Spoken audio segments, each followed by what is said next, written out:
पुंडरीकवरदा हरिविठ्ठल श्री ज्ञानदेव तुकाराम सद्गुरु समर्थ त्र्यंबकानंद महाराज की जय।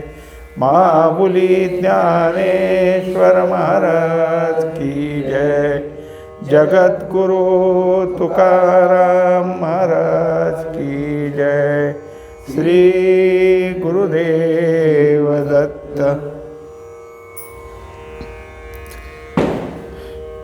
अर्जुना गा या परी साकार कल्पोनी पुरी आत्मा विस्मृतीची करी निद्रा तेथ। 489वी ओवी हे चालू विषय असा आहे की हाच आत्मा या देहाचा संबंध घेत आपल्या आत्मस्वरूपाची विस्मृती करतो। आता चालू ओवी ते सांगायचे। तत्पूर्वी सिंह कसा आपलं प्रतिबिंब पाहून प्रतिबिंबालाच खरा सिंह आहे असा समजतो आणि त्या विहिरीमध्ये उडी मारतो, हे उदाहरण दाखवलं। तसं आता इथं सांगत आहेत की देह हा जो काही आहे तो साकार आहे। त्या साकार देहाचे जे काही आहे उपाधी त्याला पुरी म्हटलेलं आहे आणि त्यात हेच माझं स्वरूप आहे असं ज्या आत्म्याला वाटू लागतं, म्हणजेच त्याला आपल्या आत्मस्वरूपाची विस्मृती होते आणि त्या पुरीमध्ये तो ते निद्रा करतो। म्हणजे झोपेमध्ये जसं मीपणाला विसरतो, देहभावाला विसरतो, तसं आत्म्याचं झालं। वास्तविक आत्म्याच्या ठिकाणी काही देह नाही, पण आता हा एक त्याच्या ठिकाणी काय झाला, अध्यास झाला। मग आत्मा विस्मृती झाली याचा अर्थ सगळंच विसरतो का? तर सगळं नाही। झोपीत त्याच्या ठिकाणी काय आहे की मी आत्मा या देहाला धरू नये, म्हणजे ह्या देहात राहणार आहे, देहाचाच आहे अशा तऱ्हेचा भाव झाला। आता त्याच्याजवळ सगळं जर काही असेल तर देहाकडं बघून बोलणं सुरू झालं, देहाकडं बघून समजणं सुरू झालं। म्हणून साकार कल्पोनी पुरी, मी याचाच आकाराचा आहे अशा तऱ्हेची कल्पना आत्म्याच्या ठिकाणी उभा राहिली आणि मग आपल्या आत्मस्वरूपाची विस्मृती झाली। तोच आता क्षरपुरुष म्हणून समजून सांगायचा आहे। पै स्वप्नी शेजार देखिजे मग पहुडने जैसे तेथ कीजे तैसे पुरी शयन जाणिजे आत्मयासी। आता जसं एखादा काय आहे की स्वप्नामध्ये आहे आणि मग तो एकदा झोपेच्या वेळेला आपलं जे अंथरूण घातलेलं असतं त्या अंथरुणावर झोपतो। झोपेत त्याला स्वप्न पडतं, त्यावेळेस त्या स्वप्नात जो काही प्रसंग आहे त्याच्यापुढं, त्या प्रसंगात जो आहे तोच त्याच्या पुढचा मीपणा असतो, तो त्याचा त्या ठिकाणी असलेला देह असतो आणि त्या देहातून त्याचे सगळे जे काही आहेत ते स्वप्नीय भासमान असा जो काही व्यवहार होत असेल तो होतो, तिथली जी असेल ती क्रिया होत असते। वास्तविक त्या स्वप्नामध्ये कुणीही जो स्वप्नस्थ आहे तो ज्या देहानं इकडं तिकडं फिरतो किंवा परगावी जातो किंवा आपल्या काय असेल कामाला जातो, त्यापासून जे जे काय असेल ते त्याच्यावर त्या कार्याचे परिणाम उठत असतात। पण इथं कसं आहे, आता असं सांगायचं आहे की हा तिथं आहे कुठं, त्या अंतरुणावर पहुडला आहे आणि त्यात त्याला स्वप्न पडून आपला जो काय आहे सगळा जो आता काय आहे आपलं हे तिथं त्याला कळू लागलं किंवा त्याची समज तिथली तयार झाली। आता ह्या देहाला पुरी असं एक नाव आलं आणि ह्या पुरीत शयन करतो म्हणून त्याला पुरुष म्हटलं। हा पुरुष त्या ठिकाणी काय आहे की त्या देहाच्या पुरीमध्ये राहिल्यामुळं त्याच्या ठिकाणी पुरुष नाव आलं आणि देहाच्या सगळ्या असलेल्या स्थितीला धरून क्षरपुरुष असं नाव आलं. कारण देह क्षर स्वरूप आहे. त्याच्या ठिकाणी जसं अवस्था आहेत की तो बाल अवस्थेत आहे, कुमार अवस्थेत आहे, तारुण्यात आहे, पुन्हा त्याच्या ठिकाणी काय आहे, जराही येणार आहे. पण हे सगळं जरी झालं तरी दररोज आहे ना, आज जागा झाला, नंतर झोपला, नंतर मग स्वप्नात आला, ह्यासुद्धा अवस्थेचा पालट त्याच्या ठिकाणीच आहे. कारण जेव्हा जागा असतो तेव्हा त्याच्या ज्या देहाला धरून तो मी म्हणून सगळा व्यवहार करतो तो देह, स्वप्नातला मी म्हणून जो काही त्याच्या ठिकाणी सगळा चाललेला व्यवहार आहे तो देह, आणि झोपेत मी देह हे विसरून झालेली झोप, हे सगळं जर त्याचं असेल तर हे अवस्था पालट तिथं आहे. याशिवाय त्याच्या ठिकाणी क्षणाक्षणाला बदल होतात, हेही तिथलंच आहे. अर्थात सगळ्यात महत्त्वाची गोष्ट म्हणजे तो विकारी आहे, देह विकारी आहे. आणि त्या विकारी भावाला या आत्म्यानं धारण केलं, म्हणजेच या पुरुषानं धारण केलं. असं असणारा आता विकार हेच त्याचं काय क्षरत्व आहे, आणि म्हणून हा झाला क्षरपुरुष. पाठी तिये निद्रेचे नि भरे, मी सुखी दुःखी म्हणत घोरे, अहम समाधीचे नि थोरे, ओसाण ये साधे. आता त्याच्या ठिकाणी झोप हे दाखवायचं आहे, कारण झोपेच्या अधिष्ठानावरच स्वप्न असतं ना. मग झोपेच्या अधिष्ठानावर पडलेल्या स्वप्नात हा काय आहे, बोलू लागला, त्याचा व्यवहार होऊ लागला. पण आजूबाजूला पाहणाऱ्याला हा झोपलेलाच दिसतो, फक्त तो बोलायला लागतो त्याच वेळेस त्याच्या ठिकाणी बोलणं चालतं. त्याला बरळणं किंवा ओसळणं असं म्हणतो. हेच प्रकार 18व्या अध्यायात पुढं सांगितला की अविद्येची अनिदा, विश्वस्वप्नाचा हा धांदा, भोगीतसे प्रबुद्ध अनादि जो. आता तो काय आहे की या अविद्यारूपी झोपेमध्ये जे स्वप्न, विश्वरूपी स्वप्न पाहतो, हे असतं स्वप्न. आता आपल्याला सुद्धा अजून कोणत्या शास्त्राने सांगितलं नाही, आम्हालाही कळत नाही की आपण जे स्वप्न पाहत असतो ते किती वेळाचं. आपल्या स्वप्नात फार मोठा चित्रपट उलगडून जातो, पण ते स्वप्न किती 5 मिनिटात होतं का 10चं होतं का किती होतं, काही नाही. एखादी जशी आपल्या दारात गाय आहे, त्या गाईला वासरूही होतं, त्याचं दूध येतो, ते वासरू पुढं बैल होऊन सुद्धा कामाला लागतं. हे आपल्या सगळं स्वप्नातलं आहे, पण ते किती वेळाचं आहे.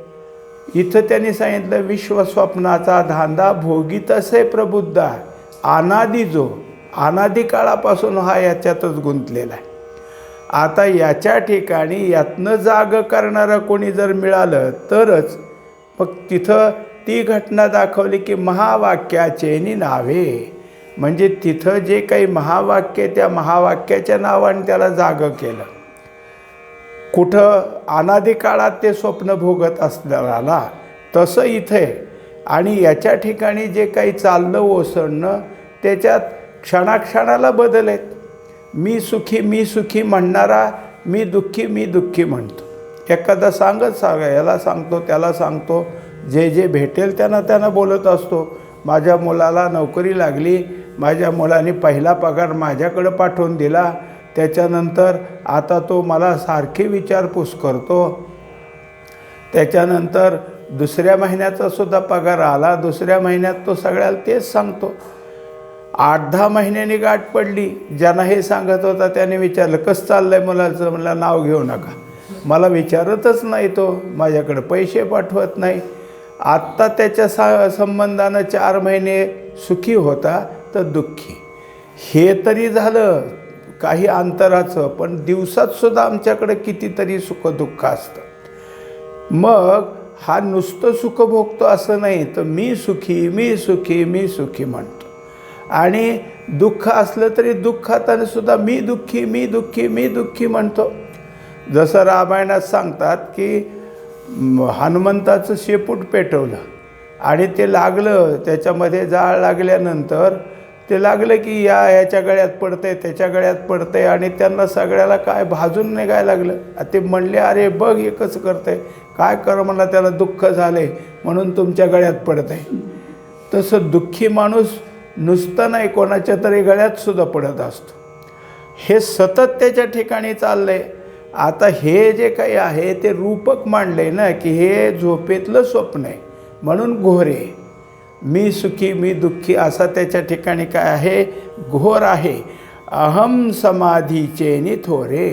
आता जे त्याच्या ठिकाणची बुद्धी आहे ती बुद्धी या देहभावाच्या अहमपणात सम झालेली, म्हणून ती जे काय आहे त्याला धी म्हणजे बुद्धी, समधी. ही बुद्धी कुठं सम आहे, कुठं तिच्या ठिकाणी एकरूपता आहे, तर देहभावाच्या ठिकाणी.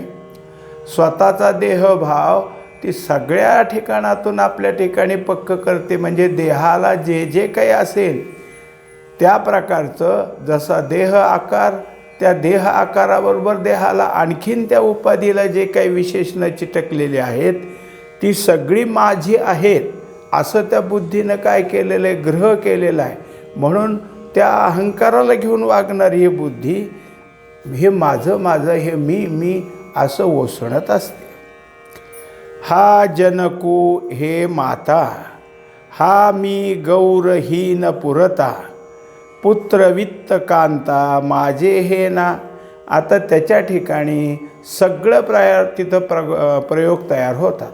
मग काय आहे की त्याच्या ठिकाणी हे माझे वडील आहेत, हे माझी आई आहे, हे काय आहे की तो त्या पद्धतीनं तिथं वागतो आणि आईवडिलाला ज्या पद्धतीनं त्यांनी काय आहे आदर द्यायचा असतो, पूजनीयता द्यायची असते, ती सगळी त्याच्याजवळ असते. त्यांचं सगळं काही करण्याची जबाबदारी त्याची असते. तो त्या पद्धतीने त्यांना काय आहे की प्रेमानं सगळं काही करत असतो. एवढंच काय तर आपल्या देहाचं असल ते स्वरूप, मग मी गोरापान आहे हे काय आहे त्याच्या ठिकाणी आहेच. मग त्याला त्याच्या असलेल्या त्या रंगाचा गर्व असतो. मनुष्याला काय आहे रूपगर्विता असं त्याला म्हणतात, की पुरुषामध्ये पेक्षा स्त्रियामध्ये असतं. रूपवान स्त्री बाकीच्या स्त्रीला काय करत असते, हीन ठरवते, दुसऱ्याकडं बघून ती नाक मोडते, कारण ही काय आहे, ही नाही दिसायला, हे कुरूप आहे आणि स्वतःचं स्वरूप कसं चांगलं आहे. तसा हा जो काही आहे भाव तो त्या ठिकाणी घेतला. आणि एवढंच नाही तर मी कनिष्ठ आहे, आम्ही गरीब आहे, किंवा आम्ही दुसरेच कोणीतरी कमी ह्याच्यातले आहोत, हे सगळं तिथं उभं राहतं. गोरेपानपणाचा देहाला धरून असलेला भावही आहे आणि आपल्या परिस्थितीची जाणीव धारण करून तोही भाव आपल्या ठिकाणी आहेच आहे.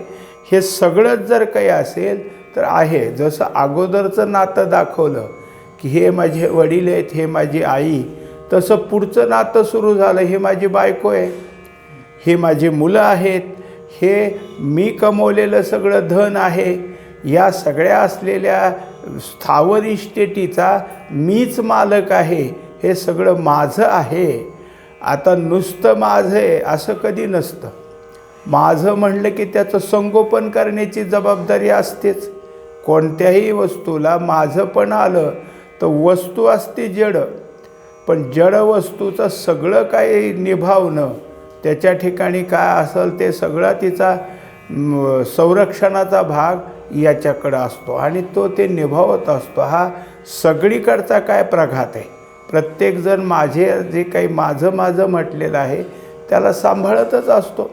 जसा एखादा वेडा आहे आणि त्याने काय केलं, एखाद्या पिशवीत काय सापडेल ते भरले, काही आहे ते आहे त्याच्या याच्यामध्ये, काय नाही असं नाही. जर काही असेल तर जे सापडेल त्याला काय सापडू द्या, की मग तुटकी चप्पल त्यातच, दुसरं काय असलेलं त्याच्यातच, कितीतरी गच्च भरलेलं असतं, पण ते माझं म्हणूनच सांभाळत असतो. त्याला कोणी धरायला गेलं तरी ते घेऊ देत नाही, त्याला हे माझं आहे असं म्हणून त्यालासुद्धा सांभाळतो. हे तर झालं वेडेपणातलं ते, पण हाही सगळं असंच सांभाळतो. मग आम्ही तरी काय केलं, सगळं हेच गोळा केलं आहे. अशीच भांडी, असेच कपडे, असंच सगळं काय असेल ते सगळं गोळा करून त्याला माझं माझं म्हणत बसतो. आयसिया वेधौनी स्वप्ना धावत भव स्वर्गाची राना तया चैतन्या नाम अर्जुना क्षर पुरुष गा. तेव्हा हे सगळं असं स्वप्न भोगतो. त्या स्वप्नामध्ये आणखीन त्याचे जर काही असतील तर असे एक विचार असतात की मला ह्या सगळ्या लोकामध्ये जे जे काही चांगल्या प्रकारचं असेल की जे उत्कृष्ट भोग आहेत की त्या भोगानं सुख निर्माण होतं ते मला मिळवायचे. त्याच्यासाठी धावा असते. मला स्वर्गातलं सुख मिळवायचं आहे आणि तिथं जाऊन मला ते पद मिळवायचं आहे. म्हणून त्याच्यासाठी जे काही करायचं आहे त्याच्याकरताही तो धावत असतो. हे सगळंच त्याचं इथं चाललेलं आहे. असं असणारं चैतन्य मग त्यालाच जीवात्मा. अगोदर आपण पाहिलं आत्म्याची विस्मृती तिथं. आता चैतन्य शब्द आला. जीव चैतन्य हे या क्षरपुरुषाचं नाव आहे. आत्तापर्यंत आपल्याला क्षरपुरुष काय हे सगळं आलं. मग क्षरपुरुष का नाव आलं? मागच्या 2 ओव्यातून आपण असं पाहिलं की देह नावाच्या पुरीला माझेपणा धारण केला आहे. त्या आकाराशी संबंध ठेवला आहे. तो आकार म्हणजे माझा आकार. त्या देहात होत असणारे जे जे विघटन आहे ते माझं आहे असं ज्याने धारण केलं म्हणून तो क्षरपुरुष आहे. आता ऐक क्षेत्रज्ञो येणे नामे जया ते बोलणे जग जीव का म्हणे जिये दशे ते. आता एकंदरीत याचंच नाव क्षेत्रज्ञ. हे काय आहे? 13व्या अध्यायात झालेला विषय. 13व्या अध्यायामध्ये देहाला क्षेत्र म्हटलं आणि याला क्षेत्रज्ञ म्हटलं. तिथं असं स्पष्टीकरण आलं. 13व्या अध्यायामध्ये एक ओवी होती. तरी क्षेत्रज्ञ जो येथे तो मी जाण निरुते जो सर्व क्षेत्राते संगोपनी असे. जो क्षेत्रात राहून क्षेत्राचीच जबाबदारी घेतो. क्षेत्राचं संगोपन आहे. मग ते संगोपन म्हणजे असं की मला भूक लागली, मला तहान लागली, मला झोप लागली, हे सगळे जे विचार आहेत ते त्या क्षेत्रज्ञाच्या ठिकाणी. मग भूक लागली म्हणजे नुसती भूक नाही, मग मला काय खायचं तिथं तो विचार होतो. हे सगळं त्याच्या ठिकाणी आहे. असा जो क्षेत्रज्ञ की ह्या क्षेत्राला संगोपनी असे त्याचंच नाव या ठिकाणी सांगितलं. आणि त्या क्षेत्रज्ञालाच इथं आता जसं दाखवलं की क्षरपुरुष किंवा जीव चैतन्य तेच त्याचं नाव आहे. नामे जया ते बोलणे. आणखीन यालाच सगळं जीव काय, सगळं जग जीव म्हणतं. ही जीवदशा आहे. इथं कसं आहे सगळं जग म्हणजे हा एक जीववाद हा या ठिकाणी माऊलींनी स्पष्ट केलेला आहे की ज्यांच्या बाकीचे जे काही आहेत दर्शनकार त्यांच्यामध्ये बहुजीववाद आहे, पण इथं एक जीववाद हा जो काही आहे तो याच्यातून स्पष्ट केला की सगळेच ह्याला जीव म्हणतात. आणि ही जीवदशा आहे. या जीवदशेमध्ये जो कोणी आहे त्याचं नाव जीव चैतन्य. त्याचंच नाव काय आहे की जीव आत्मा किंवा तोच आहे तो क्षरपुरुष. जो आपुलेनी विसरे सर्व भूतत्वे अनुकरे तो आत्मा बोली जे क्षरे पुरुष नावे. आता त्याच्या ठिकाणी जर काही असेल तर तो जे काही आहे ते आपला खरं स्वरूप काय, वास्तविक हा कसा आहे अविनाशी, हा कसा आहे अविकारी, हा कसा आहे तर स्वतःच्या ठिकाणी सच्चिद आनंद यानं भरलेला आहे. पण आता तो स्वतःला विकारी समजतो, नाशिवंत समजतो. आणि दुसरी गोष्ट हा कसा आहे तर त्याच्या ठिकाणी असत जड दुःख हे भाव त्यांनी धारण केलेले आहेत. असा झाल्यामुळं याच्या ठिकाणचं हे नाव आलं की क्षरपुरुष. जो आपुलेनी विसरे सर्व भूतत्वे अनुकरे. आता त्याच्या स्वतःच्या विसरण्यानं याच्या ठिकाणी जर काही असेल तर सगळेच भूत मात्र आपण कसे आहोत की सगळे असे एकच आहेत. सगळ्याचं अनुकरण एक आहे. एखाद्याने जर ह्या म्हणलं ना हे झाड आहे तर सगळे त्याला म्हणतात झाडच आहे, दुसरे काही दुसरं नाव देत नाहीत. मग घरात जेवढे काही वस्तू आहेत त्या सगळ्यांच्या वस्तूचं नाव सगळ्याला सारखं आहे. घरात याला वाटी म्हणा, याला तांब्या म्हणा, याला काही अजून म्हणा, हे भांड्याच्या दृष्टीनं, कपड्याच्या दृष्टीनं सगळं समान आहे. सगळ्या भूतमात्रांच्या ठिकाणी तेच पण आहे. एकंदरीत अगदी काय आहे की असं सांगतात की 10-20 किलोमीटरच्या पलीकडे गेल्यानंतर भाषेचा हेल बदलतो, पण जे म्हणायचं ते तिथंच असतं. त्याच पद्धतीनं त्या रूपांची नावं ठरलेली आहेत आणि तेच आमच्या वापरातलं आहे. हे सगळ्या भूतमात्रांचं एकच आहे. सगळे एकमेकाचं बघतच अनुकरण करतात. एखाद्याला एखादी गोष्ट माहीत नसली तर ते अनुकरणानं त्याला ती माहीत होते. त्या पद्धतीनं तो त्याचं सगळं काही वागणं तसंच करत असतो. हा एक ढाचा ठरला गेला आहे. या सगळ्यामध्ये काही गोष्टी अशा आहेत की त्या कधी बदलायच्याच नाहीत. जसं महिन्यांची नावं, वारांची नावं ही बदलायचीच नाही, की अनादी काळापासून निश्चित झाले ते आहेतच. त्या पद्धतीनंच ते आहेत. वरी देहपुरी निदय जता पुरुष नावे. आता त्याच्या ठिकाणी झोप हे पुन्हा सांगितलं आहे. हे कशासाठी? तो झोपेत जसं आपण आपल्यालाच विसरतो. आपलं अंथरूण कसं आहे, आपण कोणत्या दिशेकडं डोकं करून झोपलो, कुणीकडं पाय आहेत, हे सगळं विसरतो का नाही? तसा हा स्वतःला विसरला म्हणून हा झोपेत आहे. आणि क्षरपणाचा नाथीला आळू या ऐसेनी आला, जे उपाधीची आतला म्हणून या. एकंदरीत याच्या ठिकाणी काय झालेलं आहे की तो त्या उपाधीची धारणा घेतली आणि मग याच्यावर तो उपाधीसारखा वागतो, म्हणून त्याला त्या उपाधीचं जे क्षरत्व आहे ते क्षरत्व तिथं आलं. आता हा जो काही आहे त्या उपाधीप्रमाणे मी करता म्हणतो, मी भोगता म्हणतो, मी सुखी म्हणतो, मी दुःखी म्हणतो, किंवा आणखीन जर काही असेल त्याच्या ठिकाणी तर जे काही असेल, डोळे नसेल तर मी अंध म्हणणार, ऐकायला कमी येत असेल तर मी बधीर म्हणणार. हे सगळं जे काही देहाचं वरचं असेल ते मग कुठं काय आहे, स्थूल कृश, म्हणजे त्याच्यात जे काही असेल ते नावं त्यांनी स्वीकारलेलीच आहेत.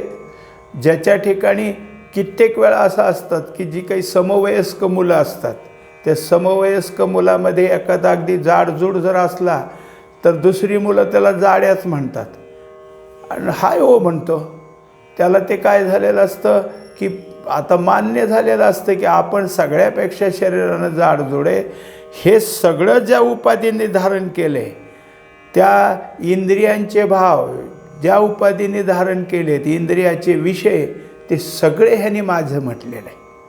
म्हणून हा क्षरपुरुष या उपाधीशी एकरूप झालेला आहे आणि त्या उपाधीचंच त्याचं जर काही असेल तर सतत सगळे व्यवहार उपाधीला धारण करून होतात. आता हे सगळं असताना खरा घेतला आहे का? हे खराच क्षर आहे का?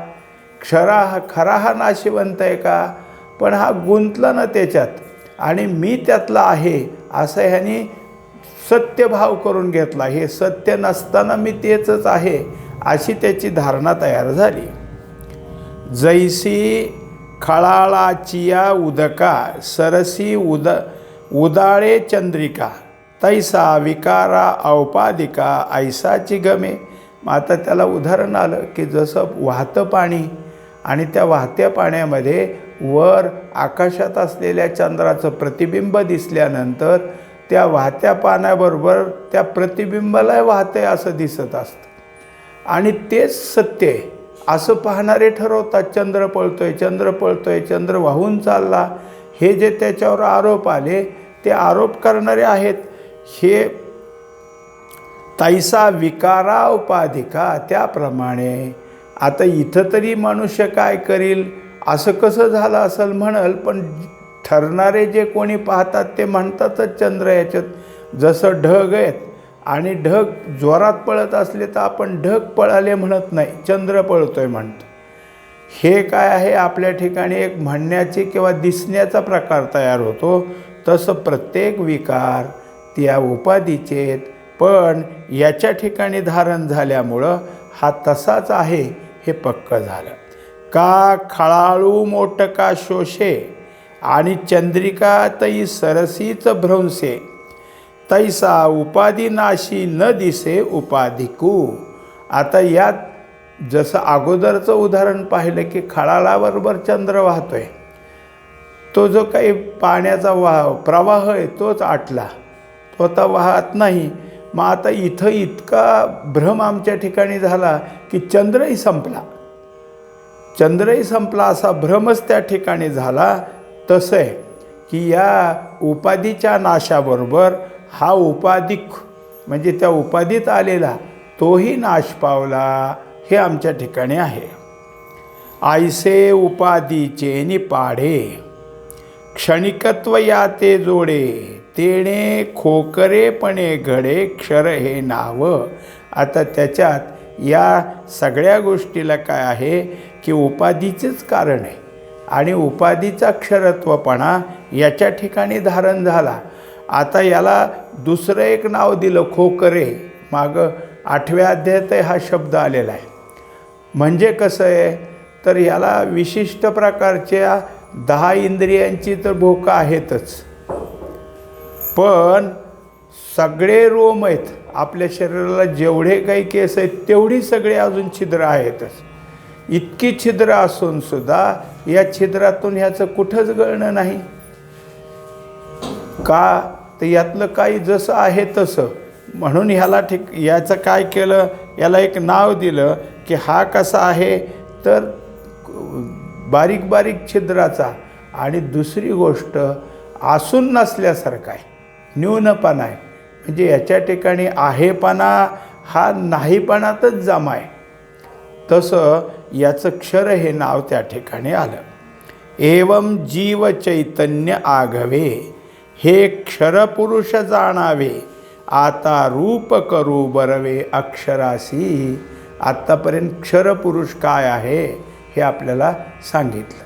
आता त्यामुळं आपल्या लक्षात आलं की क्षर नाव का आलं ह्याला, क्षर नावानं हा सगळीकडं प्रसिद्ध का झाला, तर यानंच या उपाधीच्या क्षरत्वाचा भाव आपल्याजवळ घेतला, म्हणून हा झाला क्षरपुरुष. आता त्याच्यानंतर ह्याच श्लोकामध्ये अक्षरपुरुष सांगितलेला आहे. तो अक्षरपुरुष म्हणजे काय, आता रूप करू बरवे अक्षराशी. आता अक्षरपुरुष म्हणजे काय ते समजून देणार आहे. पुंडलिक वरदा हरी विठ्ठल, श्री ज्ञानदेव तुकाराम, सद्गुरू समर्थ त्र्यंबकानंद महाराज की जय. माऊली ज्ञानेश्वर महाराज की जय. जगद्गुरु तुकाराम महाराज की जय. श्री गुरुदेव दत्त.